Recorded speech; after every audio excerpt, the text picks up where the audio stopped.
नमस्कार, मेरा नाम संतोष है। मैं workers unity channels YouTube channel से हूँ।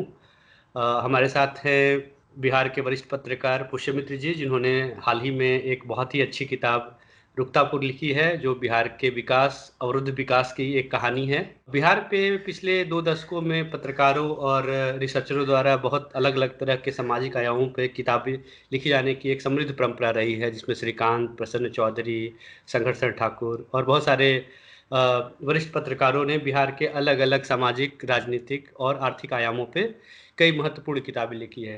रुकतापुर उसी कड़ी में एक महत्वपूर्ण योगदान है, उस परंपरा पत्रकारितीय रिसर्च की उस परंपरा का निर्वहन जो न केवल रिपोर्टिंग और अपने दैन्य-दिनी अखबारी लेखन के लिए, बल्कि जो समाज में, राजनीति में और जो आर्थिकी में जो डायनामिक्स हो रहे हैं, जो चेंजेज़ हो रहे हैं, उसको एक सोशल साइंस के रिसर्चर के बतौर भी उसको डॉक्यूमेंटेड करने की प्रक्रिया है। मैंने ये किताब पढ़ी और मुझे बहुत ही ज़्यादा ये किताब अच्छी लगी। बहुत-बहुत बधाई पुष्यमित्र इस तरह की किताब लिखने के लिए, जिसमें जी, धन्यवाद। एक बहुत ही व्यापक पैमाने पर न केवल एक ज़मीनी रिपोर्टिंग है बल्कि एक क्रेडिबल डेटा सोर्सेज़ के द्वारा भी उसको सब्सटेंशिएट करने की कोशिश की गई है। तो सबसे पहले बताइए इस किताब को लिखने का आइडिया आपको कैसे आया? और क्या ये जब आप अपनी रिपोर्टिंग कर रहे थे उसमें ये किताब लिखने की परियोजना थी कि ये बाद में परियोजना बनी? दरअसल जब मैं रिपोर्टिंग कर रहा था तो मेरे लिए भी एक नया अनुभव था क्योंकि अमूमन इस तरह की रिपोर्टिंग का मौका प्रिंट मीडिया में पत्रकारों को मिलता नहीं है। हमारे यहाँ स्पेस बहुत कम होता है और 2 250 300 400 शब्द की खबर लिखनी होती है। हुँ, लेकिन जब मैं फील्ड में जाता था तो मुझे लगता था कहानी कुछ बड़ी है हुँ, और मैं हमेशा अपनी आदत से मजबूर होकर 1000 डेढ़ हज़ार 2000 शब्द की रिपोर्ट दे देता था और हर बार वो स्टोरी छोटी ही छपती थी। हुँ, मैक्सिमम 400 शब्द की स्टोरी छपती थी। तो हुँ, वो स्टोरी रह जाती थी। दूसरा क्या हुआ कि हाल के दिनों में बिहार में एक बदलाव आया मीडिया में कि जो खबर सरकार की छवि को खराब करती हो, वैसी खबरें नहीं छपती है या हुँ, अंडर प्ले होती है। हुँ, तो उसमें से कई खबरें ऐसी भी रही जो छपी ही नहीं और छपी भी तो बहुत अंडर प्ले तरीके से। तो हुँ, जो मैं देखता था, समझता था और उसको मैं चाहता था कि लोगों के सामने पहुँचे, उसमें से मुझे लगता है कि 20% ही अखबार के ज़रिए मैं लोगों को बता पाया और वो भी हुँ, बहुत अंडर प्ले रहा। हुँ, तो एक तो मेरे पास ऐसी खबरें थी जो छपी नहीं। दूसरी हुँ, ये रही कि जो अंडर प्ले हो गई और बहुत छोटे आकार में छपी। तो इस इन दोनों तरह की चीज़ें मेरे पास लगातार जमा हो गई थी। तो फिर मुझे लगा कि इनको क्या किया जाए? मेरे दिमाग में एक बात हमेशा से रही है कि कई पत्रकार ऐसे रहे हैं जिन्होंने किताबें लिखी है और उन वो न्यूज़ की किताबें हैं। उसमें मैं मार्क टुली का भी नाम लेना चाहूँगा। तो ये लोग कोई खबर का आकार उसकी सीमा नहीं है, मुझे लगता है। तो कई बार इन लोगों ने पूरी खबर को किताब के आकार में लिखी है, जैसे कि मार्क टुली ने ऑपरेशन ब्लू स्टार पर एक किताब लिखी है, हुँ, वो भी खबर ही। तो हुँ, एक पत्रकार की रिपोर्ट 200 शब्द की ही हो वो ज़रूरी नहीं है या 1000 शब्द की ही ज़रूर हो वो ज़रूरी नहीं है। तो फिर मेरे मन में विचार आया कि क्यों ना बिहार के मौजूदा हालात पर एक बड़ी खबर लिखी जाए, भले उसका आकार 50,000 शब्दों का हो जाए और अलग-अलग चैप्टर में वो बँट जाए। तो एक तरह से वो भी मेरी एक खबर ही है ये जो रुकतापुर है कि बिहार कितना बदला और क्यों नहीं बदल पा रहा है, इसकी कहानी है वो किताब। तो उन उसमें उन तमाम चीज़ों को मैंने समावेश किया है। या इस किताब की एक और ज़्यादा अच्छी चीज़ ये है कि इसकी टाइमिंग बिहार इलेक्शन के ठीक पहले बहुत सारे दिल्ली के पत्रकार और देश भर के पत्रकार जब बिहार चुनाव को कवरेज के लिए जा रहे थे, तो उनके लिए एक रेफ़रेंस बुक की तरह भी यूज़ हुआ और उस उन सारे पत्रकार जो बिहार जाके खुद रिपोर्टिंग करना चाहते हैं, इलेक्शन को अपने पत्रकारी नज़र से देखना चाहते हैं, उसमें ये बहुत समाचीन भी रहा। तो क्या आप टाइमिंग के हिसाब से भी आपने इस किताब की प्लानिंग की थी? मैंने पिछले साल सितंबर में ही कंप्लीट कर ली थी। हुँ, हालाँकि उस वक़्त दरअसल राजकमल प्रकाशन से मेरी पहले एक किताब आ चुकी थी या और मुझसे उन्होंने पूछा था कि क्या आपके पास कोई किताब है? तो मैंने उनको पिछले साल के हिसाब से ये किताब दी थी और उनकी योजना थी कि पिछले साल पुस्तक मेला में इसको प्रकाशित करेंगे। लेकिन कई वजहों से वो मामला टल गया। लेकिन प्लानिंग इसकी पिछले पुस्तक मेला की थी, जो कई वजहों से टल गया और टलते-टलते यहाँ तक हो गया। जब यहाँ आ गया तब ज़रूर प्रकाशक और हमें मुझे भी लगा कि शायद इस मौके पर ये किताब आ जाए तो ठीक ही रहे। इस चुनाव में प्रवासी मजदूरों का मुद्दा एक बहुत प्रभावी मुद्दा के तौर पे आया। बिहार में विकास, बेरोजगारी और नौजवानों का मुद्दा एक बड़े मुद्दे के तौर पे आया, जब जो कि अमूमन पिछले 5-6 सालों में अलग-अलग प्रदेशों के चुनाव में ये उस तरह का मुद्दा नहीं बन पाया। ज़्यादातर भावनात्मक और राष्ट्रवाद और सांप्रदायिकता जैसे मुद्दे हावी रहे। तो उसमें आप इस चुनाव को कैसे अलग देखते हैं? निश्चित तौर पर अलग चुनाव है, क्योंकि पिछले कुछ चुनाव में हम लोगों ने देखा है कि ज़्यादातर डिबेट्स होते हैं, वो बहुत भावनात्मक मुद्दों पर होते हैं और उसमें आजकल प्रभाव चूँकि भाजपा का ज़्यादा है और वो अपने हिसाब से एजेंडा सेट करते हैं। तो ज़्यादातर हिंदू-मुसलमान का एजेंडा होता है। कहीं राष्ट्रवाद का बदला आ जाता है। इस बार भी उसकी कोशिश की गई और प्रधानमंत्री मोदी जी ने अपने पहले भाषण में बिहार के बलिदानियों को याद किया। तो वो अमूमन बिहार का मुद्दा बनता रहा, लेकिन इस बार शुरुआत से ही जो बेरोज़गारी का मसला सामने आया, तो वो चलता रहा और बाद में सत्ता पक्ष को भी अपने आप को विकास, बेरोज़गारी, उद्योग इन सारे सवालों पर कुछ न कुछ कहना पड़ा। इसकी बड़ी वजह रही एक जो सबसे बड़ी वजह मुझे लगती है 2, वो एक तो कोरोना काल में जो लॉकडाउन में बिहार के मज़दूरों को परेशानी हुई, वो और दूसरा 17 सितंबर को बिहार के देश भर के बेरोज़गारों ने एक आंदोलन किया था नरेंद्र मोदी जी के जन्मदिन पर। तो उसमें बिहार के युवा बहुत बड़ी संख्या में शामिल हुए थे और वो जो आंदोलन था, जिस तरह से स्वतःस्फूर्त और प्रभावी था, मुझे लगता है कि तेजस्वी जी को ये समझ में आया होगा कि बेरोज़गारी बड़ा मुद्दा है। उसके बाद ही तेजस्वी ने बेरोज़गारी पर एक वेबसाइट की भी घोषणा की, शुरुआत की, वो पता नहीं कि चला कि नहीं। लेकिन उनके दिमाग में ये बात आई कि सरकारी नौकरी के आधार पर हम लोग एक मुद्दा बना सकते हैं या उनकी टीम ने सोचा होगा, तो वो मुद्दा बना। और वो बड़ा मुद्दा बना, लेकिन मुझे लगता है कि अंदर ही अंदर मैंने कई लोगों से बात भी की, हम लोग समझते थे कि लॉकडाउन में जो लोगों को परेशानी हुई है, लोग भूल गए हैं, लेकिन वो भी लोगों के मन में था, बहुत परेशानी थी लोगों में कि आखिर कैसे हम लोगों को इस पूरी अवधि में मरने के लिए छोड़ दिया गया। कई लोगों ने मुझे कहा कि सरकार ने बिल्कुल परवाह नहीं की, मीडिया में खूब खबरें आती रही कि ये इतनी सहायता दी जा रही है, इतने पैसे बाँटे जा रहे हैं, सब कुछ किया जा रहा है। लेकिन हम लोगों को पूरी तरह से मरने के लिए छोड़ दिया था, आमदनी का कोई साधन नहीं था और जी, कैसे खाएँगे, कैसे रहेंगे, ये कोई उपाय नहीं था। और जी, वो उनके जीवन की सबसे दुखद घटना थी। जी। वो गुस्सा लोगों के मन में कहीं न कहीं है। जैसे बिहार में जब भी बिहार की बात होती है तो माइग्रेंट वर्कर्स, प्रवासी मज़दूरों की बात हमेशा से प्रमुखता से होती है। दीगर बात ये है कि इस बार ये चुनाव का भी मुद्दा ही बना। तो प्रवासी मज़दूरों को के कॉन्टेक्स्ट को समझने के लिए ये एक बहुत पुरानी परिघटना है बिहार के संदर्भ में, जब लोग सूरीनाम, फिजी, मॉरिशस से लेके कलकत्ता और अलग-अलग इंडस्ट्रियल इलाकों में जाते रहे हैं। तो पहला कि क्या कोई एक ऑफ़िशियल डेटा है कि बिहार से कितने मज़दूर बाहर हैं आज के समय में, या कितने क्या साइज है प्रवासी मजदूरों की, और ये परिघटना लगातार लेबर सप्लाई के रूप में क्यों बरकरार रही है और क्यों इतने 150-200 साल का इतिहास है उसको आप कैसे कॉन्टेक्चुअलाइज करेंगे? आज़ादी से पहले जो पलायन ख़ास तौर पर भोजपुर के इलाके से होता रहा, वो एक अलग तरह की घटना थी, उसमें कई चीज़ों का समावेश था। एक अंग्रेज़ सरकार का अपना दबाव तो था ही, साथ-साथ परिस्थितियाँ ऐसी हो गई थी वहाँ खेती-किसानी को भी लेके और भी ऐसा रहा कि अंग्रेज़ों ने धीरे-धीरे इस पूरे इलाके से शिल्पकारों को तबाह किया था। ये सब हम लोग जानते हैं हुँ, और इस पूरे इलाके में ज़मींदारी का सिस्टम आया था, उसने भी लोगों को गरीब किया था।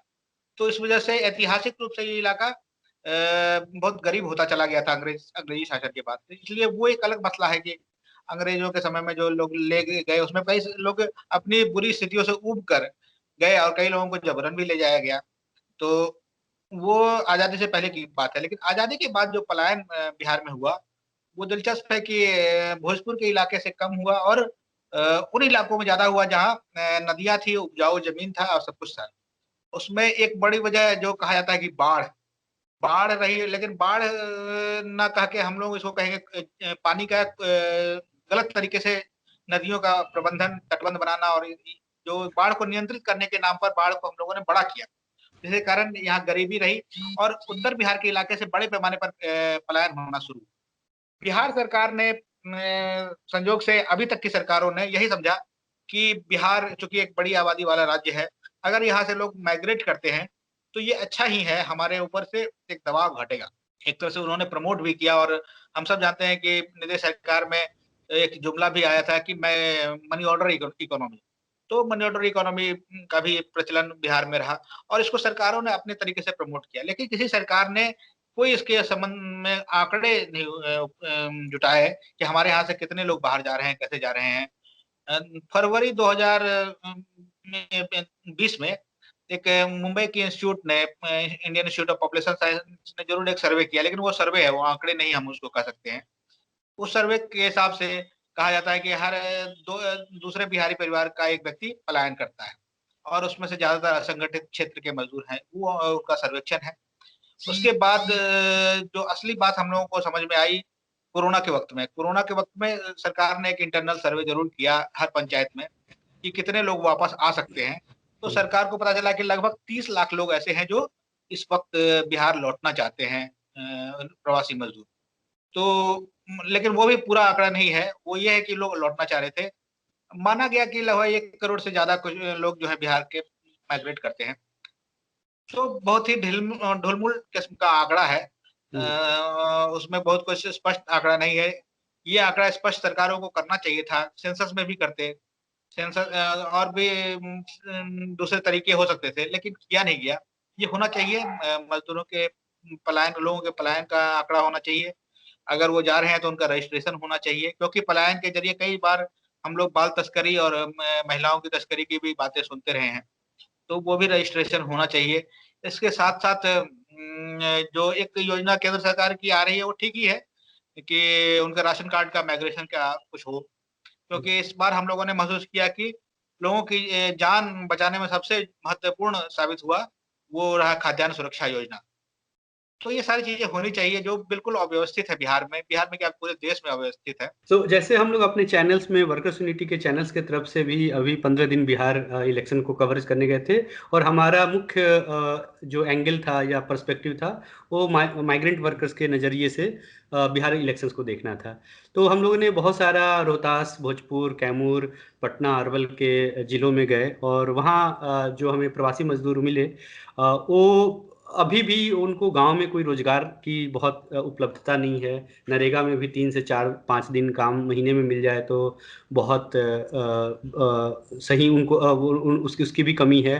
कंस्ट्रक्शन वर्कर्स वर्किंग एरिया में भी बहुत सारे रोजगार नहीं है। तो आप अपने कोरोना टाइम के दौरान, बाद में और इलेक्शंस के टाइम पे आप अभी क्या महसूस कर रहे हैं कि माइग्रेंट वर्कर्स में कितने प्रतिशत वापस चले गए हैं, गांव में ही हैं? जो लोग गांव में हैं उनकी अपनी रोजी रोजगार कैसे चल रहा है और वो आगे आने वाले महीनों में वो अपने रोजगार को लेके क्या स्थिति महसूस करते हैं? उत्तर बिहार के इलाके में मुझे लगता है कि ज्यादातर मजदूर चले गए हैं और दक्षिण बिहार में एक संस्था ने सर्वे इधर करवाया था, वो भी सर्वेक्षण ही है, तो उसके हिसाब से उत्तर बिहार के इलाके में ज्यादा पलायन हुआ है। दक्षिण बिहार के इलाके में अभी भी कुछ मजदूर रुक गए हैं और वो अलग तरीके से संघर्ष कर रहे हैं। मनरेगा बिल्कुल इन लोगों को बहुत ज्यादा मदद करने की स्थिति में नहीं आया। और दूसरी बात की प्रधानमंत्री गरीब कल्याण रोजगार योजना जो शुरू हुई थी प्रवासी मजदूरों के लिए, उसका भी मुझे लगता है कि 10% भी इम्प्लीमेंट नहीं हो पाया है। तो कुल मिला के उनके सामने भी पलायन करने का भी रास्ता, एक ही रास्ता बच गया है। एक जो चीज़ मुझे समझ में आई और इसकी चर्चा बहुत कम हुई कि इस वक़्त बिहार में बड़े पैमाने पर लोग कर्ज़ के बोझ में दब गए हैं। या लॉकडाउन ने लोगों को कर्ज़ के चंगुल में ले लिया है। लगभग-लगभग हर परिवार कर्ज़ में का शिकार हो गया है। और पहले क्या हुआ था हाल के वर्षों में जब जीविका और स्वयं सहायता समूह एक्टिव हुए थे, तो बिहार से सूदखोरी और महाजन वाला सिस्टम खत्म हो गया था, क्योंकि ये लोग बहुत कम रेट पर कर्ज़ देते थे। लेकिन इस बार जो खबरें अलग-अलग जगह से आ रही है, लोग बता रहे हैं कि जो पुराने महाजन थे, उनके दरवाजे पर अब लाइन लगने लगी। लेकिन ये बहुत बुरा होगा अगर वो एक बार फिर से लोग कर्ज़ के जंगल में फँस गए। आपने अपनी किताब में भी ज़िक्र किया है कि शुरुआत से ही बहुत ऐसा बिहार में उद्योग की स्थिति बहुत बुरी नहीं रही है। शुरुआत में जब हमने देखा है कि 40s 50s के दशक में काफ़ी चीनी मिलें थीं, देश के औसत के मुकाबले वो मुकाबला कर सकता था। डालमिया नगर, बंजारी, कल्याणपुर और बहुत सारे अलग-अलग जगह पे फैक्ट्रीज़ थीं। तो उसके बाद जो 70s 80s में उसको डी इंडस्ट्रियलाइज़ेशन का एक दौर शुरू हुआ। विद्योगीकरण का दौर शुरू हुआ, तो उसको आपने अपनी किताब में भी जिक्र किया है। तो उसके बारे में आप क्या सोचते हैं कि ये क्यों हुआ, और आगे फिर से रिवाइवल इस बारे में कोई भी सरकारें क्यों नहीं इसकी योजना बना पाती हैं? दरअसल बिहार में ऐसा लगता है कि राजनीति ने उद्योग को बहुत सपोर्ट नहीं किया। हालांकि हम लोग इसको उल्टे संदर्भ में देखते हैं, जहां बहुत सारी सरकारें ऐसे हैं जो उद्योगों को इतना सपोर्ट करती है कि उनके हिसाब से सारी नीतियां बनाती है, लेकिन बिहार में बिल्कुल उसका उल्टा हुआ। यहाँ राजनीति ने उद्योगों को परेशान किया, जो उसकी वजह से हम देख रहे हैं कि वहाँ डालमिया नगर वाला उद्योग तबाह हुआ। उसके बाद भी हम लोगों ने देखा कि नीतीश सरकार में भी ब्यूरोक्रेसी ने लगातार जो यहाँ कारोबार करने आए उनको अलग-अलग तरीके से असहयोग किया, उनको कोई समर्थन नहीं दिया। दूसरा जो मसला रहा बड़ा, वो रहा यहाँ के बैंकों के असहयोग का। यहाँ के बैंकों ने यहाँ उद्योग लगाने में बिल्कुल सहयोग नहीं किया। खास तौर पर अगर कोई युवा भी कोई रोज़गार करना चाहता है, तो उसको बहुत परेशान होना पड़ता है। इसका सबूत यही है कि अगर बिहार के बैंकों में बिहारी ₹100 जमा करते हैं, तो बैंक वाले सिर्फ़ उसका ₹32 ही कर्ज़ देते हैं। बाकी कर्ज़ नहीं देते हैं, जबकि मुंबई और महाराष्ट्र जैसे इलाके में ये 110, 120 तक चला जाता है। तो यहाँ लोगों को कर्ज़ देना नहीं चाहते हैं। संभवतः उनके मन में एक धारणा ये रही है कि यहाँ के लोग कर्ज़ वापसी करने में ठीक नहीं है, डिफ़ॉल्टर ज़्यादा होते हैं, लेकिन आंकड़े ये भी नहीं कहते हैं, ये भी एक धारणा है। देश में लोन लौटाने में सबसे अच्छा रिकॉर्ड जिन कुछ राज्यों का रहा है, उसमें बिहार भी है। डिफ़ॉल्टर ज़्यादातर महाराष्ट्र और गुजरात के ही लोग रहे हैं। हम उसके बड़े-बड़े उदाहरण भी अब सामने आ रहे हैं, नीरव मोदी और विजय माल्या जैसे लोग। तो अ, बिहार में ऐसा कुछ नहीं है, लेकिन पता नहीं क्या बैंकों की अपनी पॉलिसी है कि यहाँ कर्ज़ देना नहीं चाहते हैं। सरकार भी कई बार दबाव देने की कोशिश करती है, वो कर्ज़ नहीं देते। एक तो कर्ज़ बैंक नहीं देते हैं, दूसरा ब्यूरोक्रेसी बहुत पुराने मिजाज की है और वो असहयोग करती है। और अभी भी जो हम लोग देख रहे हैं नीतीश कुमार सरकार की जो परेशानी बढ़ी है, उसके पीछे भी ब्यूरोक्रेसी का रवैया है, जिसने भ्रष्टाचार को एक संस्थागत रूप दे दिया। इसी सिलसिले में जब हम बिहार में थे, तो बहुत सारे अर्थशास्त्री और लेफ्ट पार्टीज के इंटेलेक्चुअल से हमने बात की। हम एन सिन्हा के पूर्व डायरेक्टर डीएम दिवाकर से भी बात किए। सो बहुत सारे लोगों का अलग अलग तरह का एक थ्योरी भी है कि जिस तरह का एक पूंजीवाद एक विकास करता है, उसमें बहुत सारे क्षेत्रों में क्लस्टर्स में इंडस्ट्री का डेवलपमेंट होता है, और एक क्लस्टर्स को लेबर और रॉ मटेरियल के सप्लायर के बतौर डेवलप किया जाता है, और दूसरे क्लस्टर्स में उस तरह का एक इंडस्ट्री है जहाँ से दूसरे वहाँ पे प्रोडक्शन होगा, और दूसरे क्षेत्र से वर्कर्स और रॉ मटेरियल्स आएंगे। लेकिन ये बातें ये बदलती रहती हैं, जैसे आंध्र प्रदेश में या चेन्नई तमिलनाडु में ये परंपरागत इंडस्ट्री के इलाके नहीं रहे, लेकिन 70s 80s में आंध्र प्रदेश में बहुत सारी इंडस्ट्रीज और सर्विस सेक्टर्स के चीज गए। तो अभी कोई आगे की कोई संभावना दिखती है कि इस तरह के कोई नया सर्विस सेक्टर्स में, सर्विस इंडस्ट्री में कोई एक नई बयार आएगी? क्योंकि जो ये 10 लाख रोजगार का वादा है तेजस्वी का, वो अगर सारे 10 लाख रोजगार दे भी दे, तो जितने बड़े पैमाने पे संकट है और जितने बड़ा ये एरिया है और जनसंख्या है, ये उसका सॉल्यूशन नहीं है। तो लॉन्ग टर्म सॉल्यूशन के हिसाब से आपको कुछ और वायबल सॉल्यूशंस देने पड़ेंगे। तो आगे क्या अगर आप पत्रकार की नज़र से देखें और लगता है कि महागठबंधन की सरकार आने वाली है, तो उसको इस परियोजना को कैसे आगे बढ़ानी चाहिए? देखिए, एक तो सबसे ज़्यादा संभावना मुझे लगती है कि यहाँ के लोग अच्छे ह्यूमन रिसोर्स हैं, और जो सेक्टर इस तरह का है, जैसे कॉल सेंटर हो या और भी इस तरह के जो जिसमें लोगों की सिर्फ ज़रूरत होती है, सर्विस सेक्टर कह सकते हैं। तो उस तरह की चीज़ों में बिहार में अगर डेवलप किया जाए, तो बिहार में हो सकता है, अगर बशर्ते कि ढंग से अच्छे तरीके से डेवलप किया जाए। ऐसा ना हो कि सिर्फ़ इसलिए यहाँ कंपनियाँ आएँ कि यहाँ के लोगों को कम पैसा देना पड़ेगा। बिहार के लोग ही ज़्यादातर जगहों पर इस तरह से काम करते हैं। तो अब उसके लिए जो इंफ्रास्ट्रक्चर चाहिए, वो शायद धीरे-धीरे डेवलप हो भी रहा है, इंटरनेट वगैरह का। एक तो ये है। दूसरा है कि बिहार में अब खेती के मामले में भी बिहार धीरे-धीरे आगे बढ़ रहा है। अलग-अलग जगह पर जैसे मक्का है, मखाना है, और गन्ने का तो ख़ैर शुरुआत से रहा ही है। और भी इस तरह से कई फसलें होती है, तो उससे संबंधित उद्योग लगाने में सरकार को थोड़ा सहयोग करना पड़ेगा। सरकार मानती है कि उद्योगपति हैं, खुद अपने से सारा काम कर लें, अब हमारा काम औद्योगिकरण नहीं करना है। लेकिन सरकार को थोड़ा-सा अपनी पॉलिसी में बदलाव करना होगा। एक शुरुआती लेवल पर एक उद्योग लगाने से हो सकता है कि फिर आगे उसके समर्थन में बहुत सारी चीज़ें आ जाएँ। तीसरी चीज़ जो है कि इस इलाके के इतिहास को भी पढ़ने की ज़रूरत है, कि यहाँ किस-किस तरह के उद्योग 1940-45 से पहले हुआ करते थे। इस चुनाव में हम लोगों ने देखा कि लगभग हर रिपोर्टर ने किसी न किसी उद्योग के खंडहर को ज़रूर दिखाया। चाहे पेपर मिल हो, चाहे चीनी मिल हो, चाहे जूट मिल हो, सबका खंडहर दिखा। तो उन खंडहरों को भी ज़िंदा करने की ज़रूरत है। अगर कहीं जूट मिल था तो इसका मतलब वहाँ जूट मिल की संभावना है। अगर भागलपुर जैसे इलाके में सिल्क उद्योग विकसित हो सकता है, तो उसको करने की ज़रूरत है। सिल्क उद्योग भागलपुर में इसलिए विकसित नहीं हो रहा है क्योंकि एक पावरलूम लॉबी है जो अलग तरीके से उसको करती है। इसके अलावा बहुत सारे अच्छे छोटे-छोटे टुकड़े दिखते हैं। जैसे मैंने इस किताब में लिखा भी है, आपको याद होगा कि बटन उद्योग जो है, हाँ। बटन बहुत बुरे हाल में है, उसको सपोर्ट करने की ज़रूरत है। तो इस हुँ। तरह से क्या अलग-अलग जगह पर छोटे-छोटे उद्योग बहुत सारे हैं, जो डेवलप हो सकते हैं क्लस्टर वाइज़, उनको सपोर्ट करने की ज़रूरत है। बड़े उद्योग भी कुछ हो सकते हैं, जैसे कि एक बहुत अच्छी बात तेजस्वी ने अपने भाषण में इस बार कही थी, कि पिछले 15 साल में जो बिहार में कुछ बड़े उद्योग लगे, उन उसमें से 2 उद्योग लालू जी ने लगवाए, जिनको ब्रांड किया जाता है कि वो औद्योगिकरण के खिलाफ थे। छपरा और मधेपुरा दोनों जगह रेल कारखाना लालू जी ने शुरू करवाया। तो सरकार अगर कारखाना शुरू करवाती है तो उससे बहुत सारे चीज़ें में बदलाव आता है। सरकार को इस बारे में अपनी नीति को फिर से बदलने की ज़रूरत है, और उसी से आगे बढ़ेगा। बाकी तो रोज़गार देने का मसला तो वाक़ई गंभीर है, उसमें कितना वो कर पाते हैं, सरकार केंद्र से उनको कितना सहयोग मिलता है, उनके पास अपना कितना रेवेन्यू है, सब देखने की ज़रूरत होगी।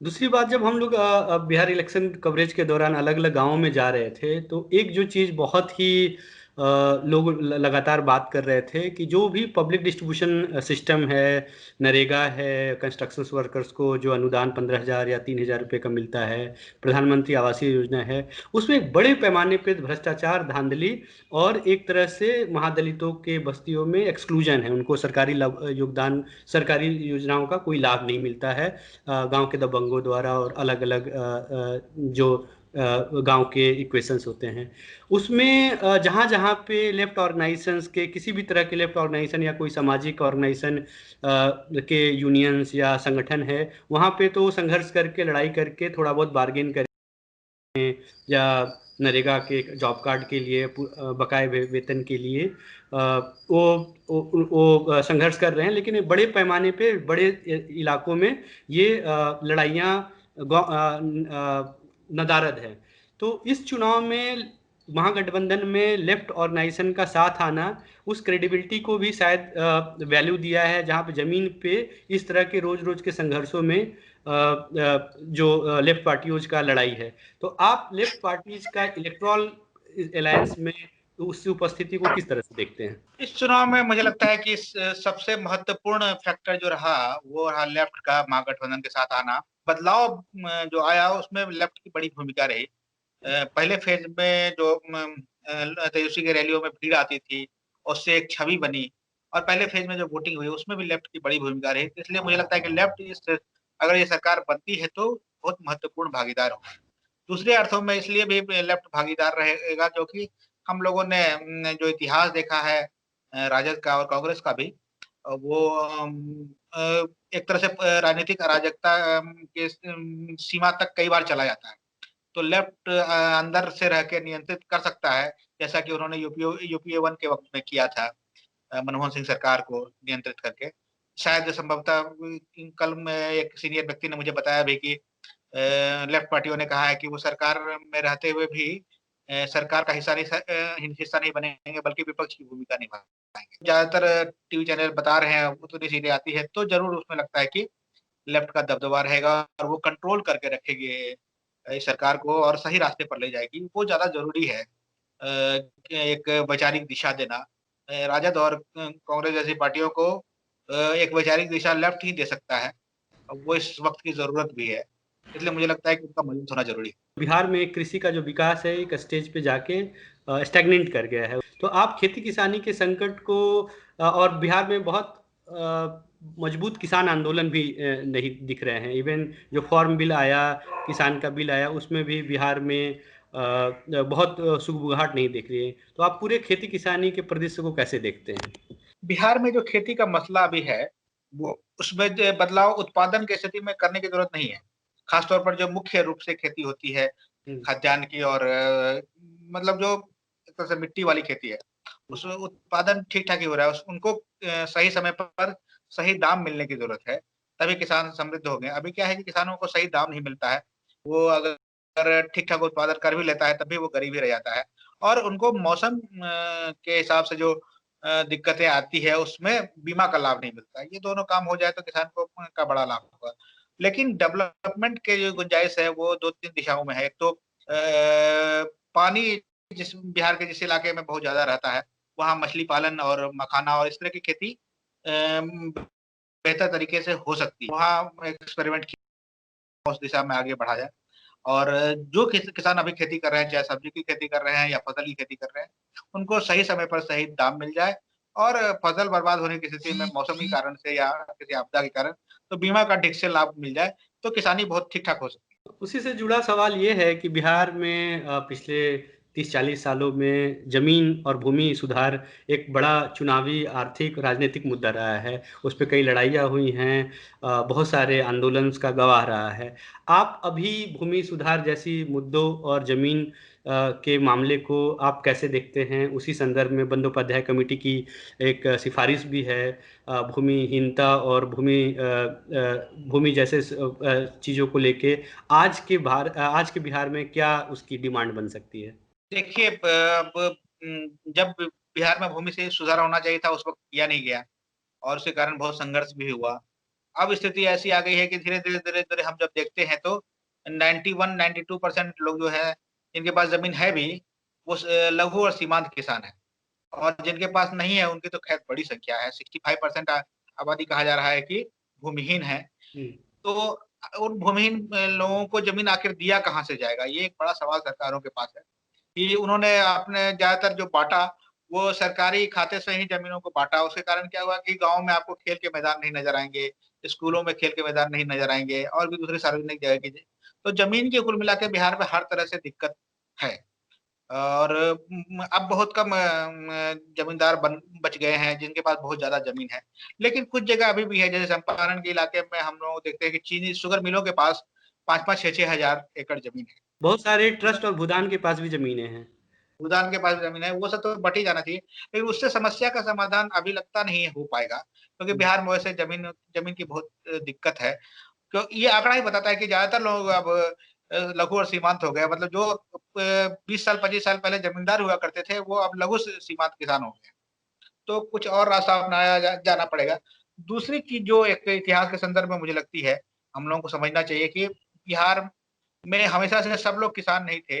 अंग्रेज़ों ने एक सिस्टम को भंग किया और जो शिल्पकार थे, उनको शिल्पकार नहीं रहने दिया गया और सब लोग एक किसान या खेतीहर मज़दूर में बदल गए। तो वो पुराने पेशे जो थे बिहार के लोगों के, जो उनके में बेहतरी के मतलब जो उनके जिसकी वज़ह से वो बेहतर जीवन जी रहे थे, उनको अलग-अलग ढंग से डेवलप करने की ज़रूरत है और उसमें उनको सपोर्ट करने की ज़रूरत है। पारंपरिक पेशे के ज़रिए अगर उनका उत्थान हो सकता है लेकिन उस पर वो दबाव नहीं बन जाए। जो पेशे उनको बेहतर भविष्य दे सकते हैं, उसके बारे में भी कुछ प्लानिंग की जा सकती है। बशर्ते कि लोग अपने दिल से चाहें कि हाँ, उसकी ओर तरफ लौटें। उस तरह का अभी हाल-फिलहाल में कोई आंदोलन या कोई सेंटिमेंट्स भी अब बिहार में नहीं दिखता है, जो ज़मीन के सवाल को लेके कोई बड़े आंदोलन या कोई बड़ी कॉल या कैंपेन भी नहीं दिखता है। हाँ, एक बात हम लोगों ने शायद महसूस की, जिसमें आपने भी बोला कि जो किसान फसल का नुकसान है, उसका जो मिलना चाहिए, उसके लिए एक बटाईदार कानून जैसी एक चीज़ें एक राहत का विषय हो सकती हैं। तो लगता है कि बटाईदार कानून लेफ्ट के, या अगर ये नई सरकार आती है, तो उसका शायद मुझे लगता है कि 15-20 साल पहले एक बार बिल्कुल, हाँ, चर्चा भी हुआ था। बटाईदार को ज़्यादा से ज़्यादा अधिकार मिले और अभी ये बहुत आपने अच्छा सवाल अभी मैं सोच नहीं पा रहा था। हुँ। सही मुद्दा बताया कि बिहार में बड़े पैमाने पर ऐसे लोग हैं जिनके पास ज़मीन तो है लेकिन वो खेती नहीं करते। वो शहरों में रहते हैं और उनकी खे खे खेत उनके खेतों पर भूमिहीन लोग खेती करते हैं। तो एक तरह से मेहनत वो करते हैं। एक बार ये बात उठी थी कि जो जोतेगा उसी की ज़मीन हो। वो कितना संभव हो सकता है, वो देखना होगा, या फिर कोई ऐसा सिस्टम बने। एक बार एक योजना ऐसी भी बनी थी कि गाँव में लैंड बैंक बने और उस हिसाब से पंचायतें लोगों को ज़मीन दें और उनको तमाम अधिकार उस तरह से मिले। बहुत सारे गाँव में जो महादलित दलित आबादी है, उनके पास रहने की आवासीय सुविधा नहीं है। तो उसको लेके पहले 3 डिसमिल और फिर बाद में 5 डिसमिल ज़मीन का वादा था, जो कि ज़मीन पे इम्प्लीमेंट होता नहीं दिख रहा है। तो कम से कम गाँव में रिहाइश की ज़मीन को लेके एक सेंटिमेंट्स तो है।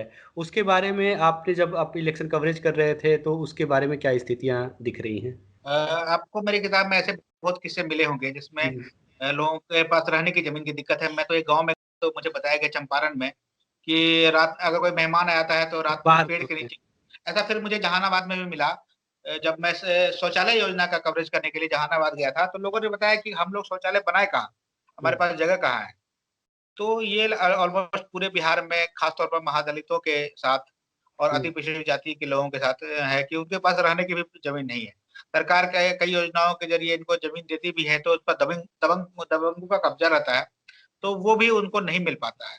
तो इस तरह की दिक्कतें हैं। आवास की योजना के बारे में बहुत गंभीर सवाल है, साधारण सवाल नहीं है। इसके नीतीश बारे कुमार में ने सरकार इसका वादा भी किया था। वादा भी किया था। इन्होंने 2 योजनाएँ चलाई थी, ऑपरेशन बसेरा और ऑपरेशन दखल दिहानी, और एक अपने अच्छे अफ़सर को उसमें लगाया था, लेकिन वो भी कर नहीं पाए, क्योंकि उनकी पार्टी के भी लोगों ने भी इसमें बहुत असहयोग किया। हुँ, ऑपरेशन बसेरा के तहत जितने लोगों को ज़मीन, भूमिहीनों को ज़मीन दी जानी थी, वो नहीं बढ़ पाई। और दखल दिहाने वाला मसला ये था कि जिनकी ज़मीन पर किसी ने कब्ज़ा कर रखा है, उसको दखल दिलाना।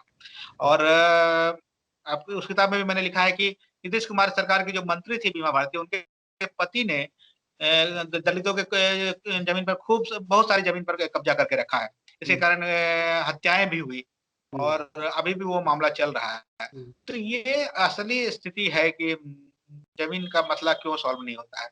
जब तक सरकार और सब लोग मिलके ईमानदारी से नहीं सोचेंगे, तब तक होगा नहीं। कुशमित जी, एक जो बहुत ही अलग चीज़ मुझे दक्षिण बिहार के खासकर रोहतास, कैमूर के, आरा, भोजपुर के इलाकों में देखने को मिली कि अब बिहार में जो खेती-बाड़ी का काम है, वो मज़दूरों के लिए लगभग 30 से 35 दिन अधिकतम साल में उपलब्ध हो पाता है। तो जो बाकी के जो काम है, वो गैर कृषिगत कार्यों में ज़्यादातर मज़दूर लगे हैं। लेकिन जो बिहार के आंदोलनों का इतिहास रहा है, वो किसान आंदोलन या भूमि के सवालों पे आंदोलन रहे हैं। लेकिन आज जब पिछले 365 दिनों में केवल 30 या 35 दिन कृषिगत कार्य है और बाकी अपना पूरा जो मज़दूरी है, वो गैर कृषिगत कार्यों से आ रहा है। तो उसको लेके क्या आंदोलन की स्थिति है? क्या मोबिलाइज़ेशन की स्थिति है? और लेफ्ट संगठनों ने भी जब ये अब किसानी के इतर एक मज़दूर का एक बड़ा आबादी बिहार में भी और बिहार से बाहर काम कर रहा है, तो मज़दूर और मज़दूरी के सवाल पे क्या मोबिलाइज़ेशन आपको ग्राउंड पे दिख रहा है? देखिए, आपने जो कहा वो हम अपने गाँव में भी दिखता है। गाँव में जो खेती का पूरा काम है, वो महिलाओं ने सँभाल के रखा है। बटाई पर जो ज़मीन लेके खेती करती है, वो महिलाएँ करती हैं और उनके पुरुष 2 तरह का काम करते हैं। या तो पलायन करके कहीं बाहर जाके काम करते हैं, या उसमें से जो कुछ ऐसे हुए हैं जो स्किल्ड हो गए और ठीक-ठाक पैसा हो गया, तो वो फिर वापस लौट के अपने इलाके में काम करते हैं।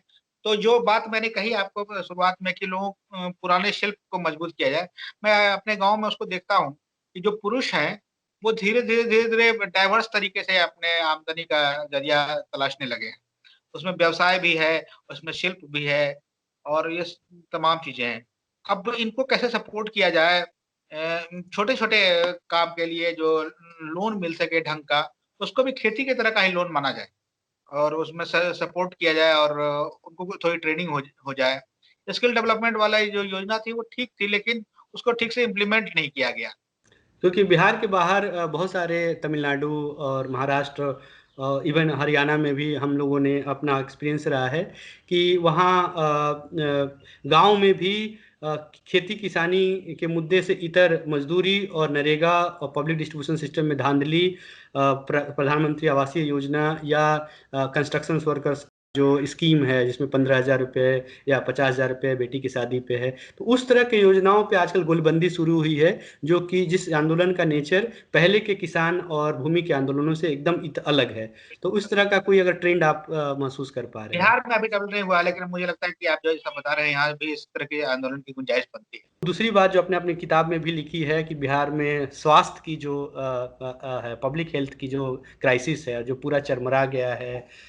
मैं भी प्रोफेशनली एक मेडिकल रिसर्च ऑर्गेनाइजेशन से मैं काम करता हूँ, और जैसा भी हम लोगों ने बहुत सारे सर्वेज और बहुत सारा इस तरह का जो चीज़ मैंने देखा है, उसमें जो स्थिति है और कोरोना के दौरान पूरा सिस्टम क्रैश हुआ, उसमें किसी की ये कोई एक मुद्दा है भी कि नहीं? मुझे जहाँ तक घूमने और बाकी जगह पे कवरेज के दौरान ये एक मुद्दे के तौर पे नहीं लगा। लोगों ने अब इसे शायद नियति मान लिया है, और पब्लिक हाँ हाँ, हेल्थ और एक सिस्टम एक राइट की तरह है, और इसको एक गवर्नमेंट की रिस्पॉन्सिबिलिटी है, उसको इसके बतौर नहीं देखा जाता है। तो आप इस के बारे में क्या? नहीं देखा है कि इस बार कई लोगों ने कवरेज में झोला छाप डॉक्टरों को दिखाया कि कैसे वो गांव की पूरी स्वास्थ्य व्यवस्था को संभालते हैं। तो बिहार में जो सबसे बड़ी दिक्कत ये रही है, हर जगह हुई आजकल सरकारों की पॉलिसी है कि शिक्षा और स्वास्थ्य के मसले पर कम से कम काम किया जाए, और इसको धीरे से प्राइवेट इंडस्ट्री की तरफ धकेल दिया जाए।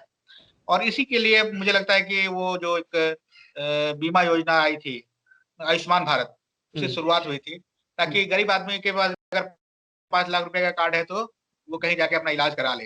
वो सरकार के भरोसे, सदर अस्पताल के भरोसे या पीएससी के भरोसे नहीं रहे, और पीएससी को धीरे-धीरे खत्म कर दिया है। लेकिन वो बिल्कुल बिहार में सफल नहीं हो पाया। मुझे लगता है कि बहुत कम लोग उसका लाभ ले पाए। तो अल्टीमेटली कोरोना काल ने बताया कि हमको सरकारी स्वास्थ्य सुविधाओं की तरफ ही लौटना पड़ेगा। कोरोना में हम लोगों ने देखा कि प्राइवेट अस्पताल बिल्कुल सहयोग करने की स्थिति में नहीं थे।